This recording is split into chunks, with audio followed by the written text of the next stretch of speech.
I was talking to a guy at camp, always hung out, and this time shows up to camp and he's going through a really hard time. You know, he started his own business and he's doing pretty well, but you know, it was a lot of hard work, like a tough business. You got the wife, you got a bunch of kids, but it was like, no, wife wants divorce, just a drastic change in direction. He goes, I'll probably have to sell the business, give her a big chunk of the payout, and then I'll have to work at Home Depot just to pay child support. You know, he's like, I'm a smart guy, I think about it, but I just can't figure out what to do. And so I'm sitting there listening, I'm thinking about it for a while. I said, if I was in your situation, I know what I would do. And he was like, what? And I said, I would start walking. You just woke up. You just came to consciousness. You don't know where you are. And you're in the middle of the woods. And you're looking around and you see trees and it's like thick. You can't even tell where the sun is. You don't know where to go. And so what I would do is I would start walking.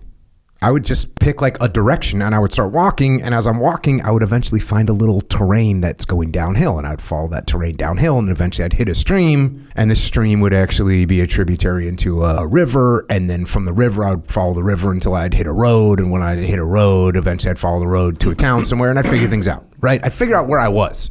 And I'd be back and I'd be able to get food and I'd put everything together. I said, what you're doing, you're just standing there looking around.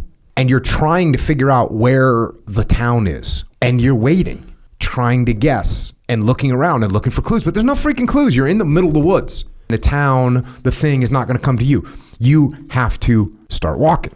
Start moving in some direction. And that'll give you some clues or some indication or some immediate feedback about where you are. And you can start assembling a better picture of what's happening. But you're not going to be able to do anything without doing something. And then I went back to this Home Depot piece. And I said, listen, if I was in your shoes, okay, I'd go get a job at Home Depot. And I was like, yeah, and you know what? My aisle would be the freaking squared away aisle. And I said, in a few weeks, the store manager would look at me and he'd be like, hey, can you run these 3 aisles? And then they'd give me 7 aisles. And then they'd give me 12 aisles. And then they give me the front of the store. And then eventually they'd be like, hey, can you just run this store? Because I'd be busting my ass and I'd be making things happen. And I'd be building relationships with people. Eventually they'd be like, hey, we want you to run this district. And then they go, we want you to take this region.